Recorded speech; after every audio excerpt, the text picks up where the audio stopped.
Bon en fait les amis comme vous le savez la télé-réalité nous cache parfois la réalité, le week-end dernier, deux candidats d'une émission de télé-réalité belge controversée ont sauté dans l'arène des arts martiaux mixtes et ont provoqué une tempête de réactions sur les médias sociaux. L'événement, qui a continué à faire parler de lui, a attiré l'attention des amateurs de combat ainsi que des influenceurs et des médias, soulevant des questions sur l'avenir du secteur et l'influence de personnalités telles que Sulfur. Samedi soir, Sébastien Dubois, plus connu sous le nom de Sebi Daddy, a battu Ilan Castronovo en seulement 2 rounds devant une foule de 1200 personnes au stade Magnum de Corfontaine. Malgré leur popularité sur les réseaux sociaux, Sebi Daddy a 4 millions de followers et Iran 2 millions, les deux hommes ne sont pas des combattants professionnels. Ils sont plus connus pour leurs aventures dans le monde de la télé-réalité et leur capacité à générer des controverses sur des plateformes telles que TikTok. Le combat a été annoncé il y a quelques semaines et a été critiqué par les fans de MMA. Beaucoup craignent que l'apparition de telles personnalités médiatiques ne nuise à la réputation de ce sport, qui n'est devenu populaire en France que récemment et qui n'est réglementé que depuis 4 ans. Les puristes craignent que de tels événements n'attirent des personnes qui ne respectent pas les valeurs de ce sport et n'aient un impact négatif sur sa perception.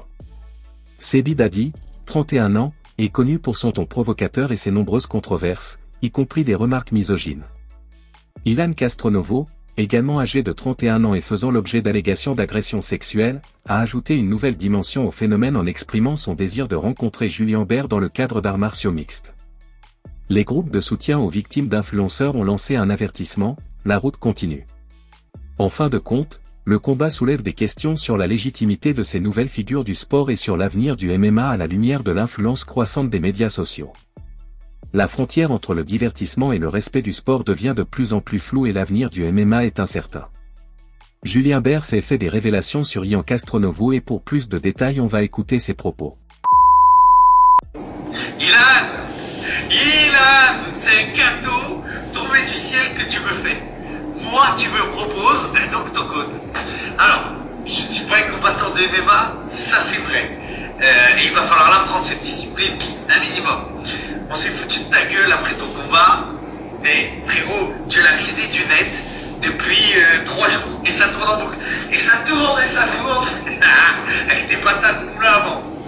Avec ce que tu as fait comme prestation, je te promets que la France entière a envie de te défier. La France entière a envie de rentrer dans le ring avec toi. Mais vraiment, hein, c'est comme si j'allais refuser ça. Mais c'est avec un grand plaisir. Je te le dis, c'est avec un grand plaisir. Alors déjà, pour rappeler les choses, tu te rappelles en tournage. Déjà, tu m'arrives là. T'es un petit. Alors, je n'ai rien contre les gars d'1m70. Bien sûr, j'ai rien contre vous les gars. Mais je pense que la taille compte quand même dans ce sport. Et le poids. Bon, le poids, je suis à 86 kg. Tu dois pas être loin vu que tu te piques. Parce que déjà, ce qu'il faut savoir, c'est qu'il a des pique. Les gars, depuis tout le temps, c'est un mec qui triche. Dans tout ce qu'il fait, il triche. Alors, moi, ce que je vais te proposer, il va y avoir 2 conditions. 2 ou 3. Mais ça va être très très simple. Tu peux que accepter. 48 heures avant notre combat, on va dans un laboratoire. Et on va te piquer des petites veines de droguer de la testostérone parce que tu t'envoies que de la testostérone. Les mecs qui se connaissent, vous allez voir ces tétons, il a 2 Oreos. Là. Il a 2 cookies. Tu le vois, il a fait de la gynécomastie, il s'est déjà fait opérer pour ça, parce que le mec passe sa vie à se piquer. Ça, c'est la première condition. Il faut que tu l'acceptes. Ou alors, tu dis, oui, je me pique. Oui, je suis obligé de prendre la testostérone pour essayer d'être un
Bon les amis, c'était ça les propos de Julien Bert, et pour rappel, dans le monde dynamique des médias britanniques sociaux, de plus en plus d'influenceurs se tournent vers le monde du MMA, Mixed Martial Arts, pour attirer l'attention, accroître leur popularité et bien sûr générer des revenus.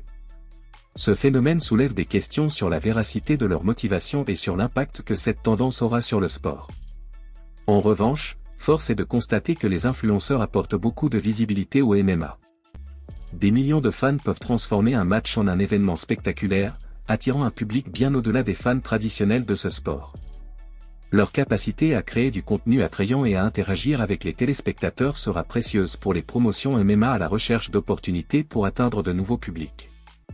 Les matchs constitueront un véritable spectacle mêlant arts martiaux et divertissement, captivant à la fois les amateurs de sport et les adeptes des réseaux sociaux.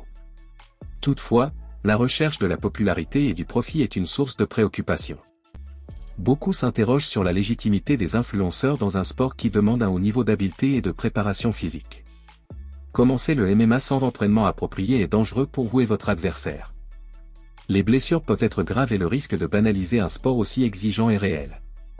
Les puristes du MMA craignent que la montée des influenceurs ne conduise à un affaiblissement de l'esprit de compétition et de respect qui caractérise traditionnellement ce sport. De plus, les influenceurs qui participent aux battles le font souvent pour divertir la communauté et accroître leur visibilité. Ils peuvent participer aux batailles de manière opportuniste, et surtout tenter de profiter de l'excitation du moment.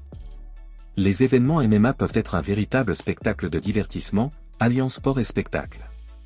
Si cela peut satisfaire certains téléspectateurs, cela peut aussi dévaloriser les athlètes qui consacrent leur vie à s'entraîner pour atteindre l'excellence dans leur sport. En fin de compte, la montée en puissance des influenceurs dans le MMA est une arme à double tranchant. Si cela contribue à rehausser la visibilité du sport et à attirer de nouveaux fans, cela soulève également des questions sur l'intégrité de la compétition. Les mois et les années à venir seront cruciaux pour voir comment cette dynamique se déroulera et comment le MMA évoluera entre les mondes du divertissement et du sport d'élite. Et c'était ça les amis, si cette vidéo vous plaît, abonnez-vous et activez la cloche de notification pour ne pas louper aucune de nos prochaines.